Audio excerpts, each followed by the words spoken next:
Hi friends, solar വെക്കാൻ ആഗ്രഹിക്കുന്നവരിൽ ബഹുഭൂരിപക്ഷം ആളുകൾക്കും അവർ ഏത് പ്രൊഡക്റ്റ് വെക്കണമെന്നോ അതിൻ്റെ പ്രവർത്തന രീതി എങ്ങനെയാണെന്നോ ഉള്ളതിനെപ്പറ്റി കാര്യമായ ഒരു ധാരണയില്ല. ഈ ബഹുഭൂരിപക്ഷം ആളുകളുടെയും കൺഫ്യൂഷനെ ക്ലിയർ ചെയ്യുന്നതാണ് ഇന്നത്തെ ഈ വീഡിയോ. എല്ലാവർക്കും ഈ വീഡിയോയിലേക്ക് സ്വാഗതം. സോളാർ വാങ്ങാൻ ആഗ്രഹിക്കുന്നവർ ശ്രദ്ധിക്കേണ്ട 21 കാര്യങ്ങളെ പറ്റിയുള്ള വീഡിയോയിലെ ഒന്നാമത്തെ കാര്യം വിശദമാക്കുന്നതാണ് ഈ വീഡിയോ. വലിയ സോളാർ സിസ്റ്റത്തിൽ പ്രധാനമായും 3 ടൈപ്പ് യൂണിറ്റുകളാണുള്ളത്: solar on grid system, solar hybrid system, solar off grid system. നമ്മുടെ വീടുകളിലും സ്ഥാപനങ്ങളിലും ഒക്കെ വരുന്ന ഇലക്ട്രിസിറ്റി ബില്ലിലെ എനർജി ചാർജിനെ കുറയ്ക്കുക എന്നുള്ള ഉദ്ദേശത്തോടുകൂടി വെക്കുന്നവയാണ് സോളാർ ഓൺ ഗ്രിഡ് സിസ്റ്റം. നമ്മൾ ഇൻസ്റ്റാൾ ചെയ്യുന്ന സിസ്റ്റത്തിലെ സോളാർ പാനലിൽ നിന്നും പകൽ ഇലക്ട്രിസിറ്റി പ്രൊഡ്യൂസ് ചെയ്യുകയും വീട്ടിൽ ഇലക്ട്രിസിറ്റി ഉപയോഗിക്കുകയാണെങ്കിൽ വീട്ടിലേക്കും, ഉപയോഗം കുറവാണെങ്കിലോ ഉപയോഗിക്കുന്നില്ല എങ്കിലോ KCB ലൈനിലേക്കും വൈദ്യുതി കടത്തിവിടുന്നവയാണ് സോളാർ ഓൺ ഗ്രിഡ് സിസ്റ്റം. പകൽ സമയം നമ്മൾ ഉൽപ്പാദിപ്പിച്ചതിന് ശേഷം KCBയിലേക്ക് എക്സ്പോർട്ട് ചെയ്ത വൈദ്യുതിക്ക് തുല്യമായ ഒരു വൈദ്യുതി KCB ലൈനിൽ നിന്നും രാത്രി എടുത്ത് ഉപയോഗിക്കുവാനായി സഹായിക്കുന്നവയാണ് സോളാർ ഓൺ ഗ്രിഡ് സിസ്റ്റം. പലരുടെയും ഒരു സംശയമാണ്, എൻ്റെ വീട്ടിൽ 3-4 AC ഉണ്ടാവും, ഫ്രിഡ്ജ്, മോട്ടർ, വാഷിംഗ് മെഷീൻ തുടങ്ങിയവയൊക്കെ ഉണ്ടാവും, 3 kilowatt solar on grid system മതിയാവുമോ എന്നുള്ളത്.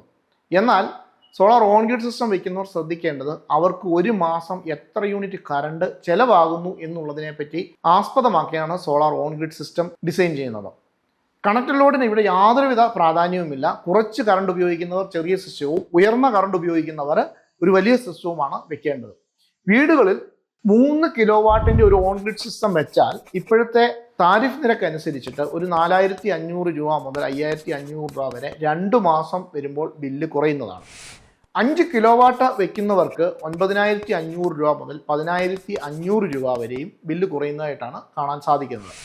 ഇതൊരു ആവറേജ് കണക്കനുസരിച്ചാണ് പറഞ്ഞിരിക്കുന്നത്. പ്രകാശം കൂടുതലായി കിട്ടുന്ന മാസങ്ങളാണെങ്കിൽ നിങ്ങൾക്ക് ഇതിൽ കൂടിയൊരു പ്രൊഡക്ഷനും, മഴക്കാലത്ത് കുറഞ്ഞ വെയിലാകുമ്പോൾ കുറഞ്ഞ പ്രൊഡക്ഷനുമായിരിക്കും ലഭിക്കുന്നത്. മഴക്കാലമാണെങ്കിലും തീർത്തും വൈദ്യുതി ലഭിക്കാത്ത ഒരു സാഹചര്യം കേരളത്തിൽ ഉണ്ടാവുകയില്ല.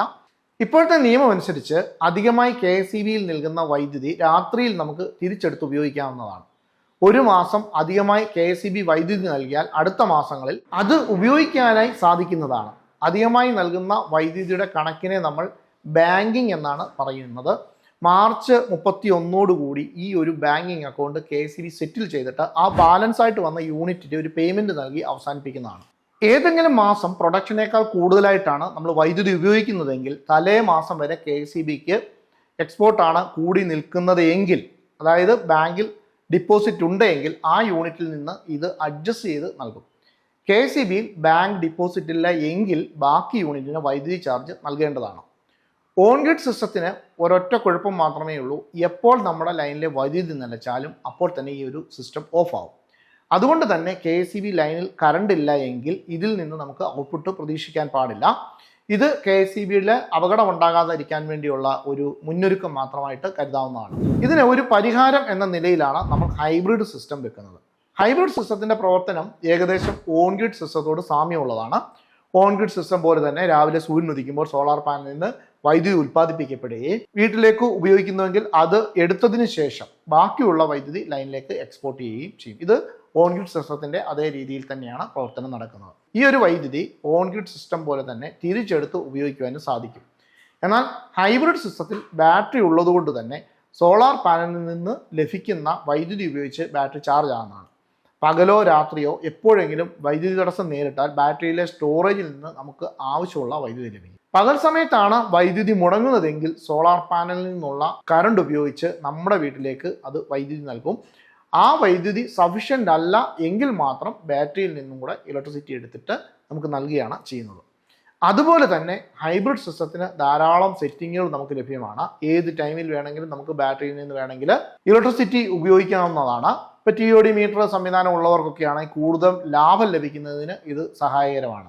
വ്യാപാര സ്ഥാപനങ്ങൾക്ക് വൈദ്യുതി ഇല്ലാത്തപ്പോൾ ഒരു പരിധി വരെ ജനറേറ്ററിന്റെ സഹായം കൂടാതെ വൈദ്യുതി ലഭിക്കുന്നതിനായിട്ട് ഹൈബ്രിഡ് സിസ്റ്റം ഉപയോഗിക്കാവുന്നതാണ്.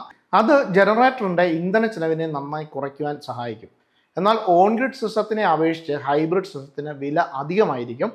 ബാറ്ററിയുടെയും സിസ്റ്റത്തിൻ്റെയും കപ്പാസിറ്റിക്ക് അനുസരിച്ച് 40% മുതൽ 100% വരെ ഹൈബ്രിഡ് സിസ്റ്റത്തിന് വില വർദ്ധിക്കാൻ സാധ്യതയുണ്ട്. വീടിനുള്ളിലെ ഒട്ടുമിക്ക ഉപകരണങ്ങളും നമുക്ക് ഹൈബ്രിഡ് സിസ്റ്റം കൊണ്ട് പ്രവർത്തിപ്പിക്കാൻ സാധിക്കുന്നതാണ്.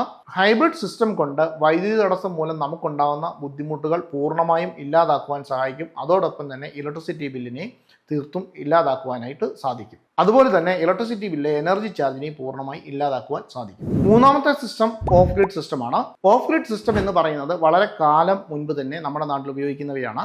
സോളാർ പാനലിൽ നിന്നുള്ള വൈദ്യുതി ബാറ്ററിയിൽ സ്റ്റോർ ചെയ്യുകയും ഇലക്ട്രിസിറ്റി പോകുമ്പോൾ അത് ഉപയോഗിക്കുകയുമാണ് ഓഫ് ഗ്രിഡ് സിസ്റ്റത്തിൽ ചെയ്യുന്നത്. ബാറ്ററി ഫുൾ ആയതിനു ശേഷം ആവശ്യമെങ്കിൽ നമുക്ക് സോളാറിൽ നിന്ന് ഉപകരണങ്ങൾ പ്രവർത്തിപ്പിക്കുവാൻ സാധിക്കും. അതായത് പകൽ സമയം ബാറ്ററി ഫുൾ ആയതിനു ശേഷം ഓട്ടോമാറ്റിക്കലി നമുക്ക് KCB ലൈനെ കട്ട് ചെയ്തിട്ട് സോളാറിൽ പ്രവർത്തിപ്പിക്കുന്ന രീതിയിലേക്ക് ഇത് പ്രോഗ്രാം ചെയ്യാവുന്നതാണ്. സിസ്റ്റത്തിന്റെ കപ്പാസിറ്റിക്ക് അനുസൃതമായി ഇലക്ട്രിസിറ്റി ചാർജിൽ കുറവ് വരും. പ്രധാനപ്പെട്ട പ്രയോജനം എന്ന് പറയുന്നത് തടസ്സമില്ലാത്ത വൈദ്യുതിയും ഇലക്ട്രിസിറ്റി ബില്ലിനെ കുറച്ച് കുറവ് ചെയ്യാൻ സാധിക്കുമെന്നുള്ളതാണ്. എന്നാൽ ഇത് ഹൈബ്രിഡിന് പകരമുള്ള ഒരു സിസ്റ്റമായിട്ട് ആരും കരുതരുത്. കാലക്രമേണ ബാറ്ററി മാറുന്നതിന് നമുക്കൊരു ചെലവുള്ള പ്രക്രിയയാണ്. നമ്മുടെ ഒരു കംഫർട്ട് സോണിന് വേണ്ടി പണം മുടക്കുവാനായിട്ട് തയ്യാറുള്ളവർക്ക് പറ്റിയ ഒരു യൂണിറ്റുകളാണ് സോളാർ ഹൈബ്രിഡ് സിസ്റ്റവും സോളാർ ഓഫ് ഗ്രിഡ് സിസ്റ്റവും. ഇനി ഏറ്റവും ചുരുക്കമായിട്ട് ഇതിനെ പറഞ്ഞു തരാം. Solar on grid system electricity energy ചാർജിനെ ഇല്ലാതാക്കുവാനും സോളാർ ഹൈബ്രിഡ് സിസ്റ്റം ഇലക്ട്രിസിറ്റി ഇല്ലാത്തപ്പോൾ പൂർണ്ണമായി സപ്പോർട്ട് ലഭിക്കുന്നതിനും അതോടൊപ്പം തന്നെ ഇലക്ട്രിസിറ്റി എനർജി ചാർജിനെ പൂർണ്ണമായി ഇല്ലാതാക്കുന്നതുമാണ്. സോളാർ ഓഫ് ഗ്രിഡ് സിസ്റ്റം ആണെങ്കിൽ ഇലക്ട്രിസിറ്റി ഇല്ലാത്തപ്പോൾ അത്യാവശ്യ ഉപകരണങ്ങൾ പ്രവർത്തിപ്പിക്കുന്നതിനും അതോടൊപ്പം തന്നെ ഇലക്ട്രിസിറ്റി ബില്ലിൽ കുറച്ച് തുകയുടെ കുറവ് വരുത്തുന്നതുമാണ്. Solar on grid system, solar hybrid system, solar off grid system എന്നിവയെ പറ്റി നിങ്ങൾക്ക് ഏകദേശം ധാരണ ലഭിച്ചു എന്ന് കരുതുന്നു. കൂടുതൽ സംശയങ്ങളുണ്ടെങ്കിൽ കമൻറ്റായി രേഖപ്പെടുത്താവുന്നതാണ്. ഈ വീഡിയോ ഇഷ്ടപ്പെട്ടുവെങ്കിൽ ലൈക്ക് ചെയ്യാനും കമൻറ്റ് ചെയ്യാനും മറക്കാതിരിക്കുക.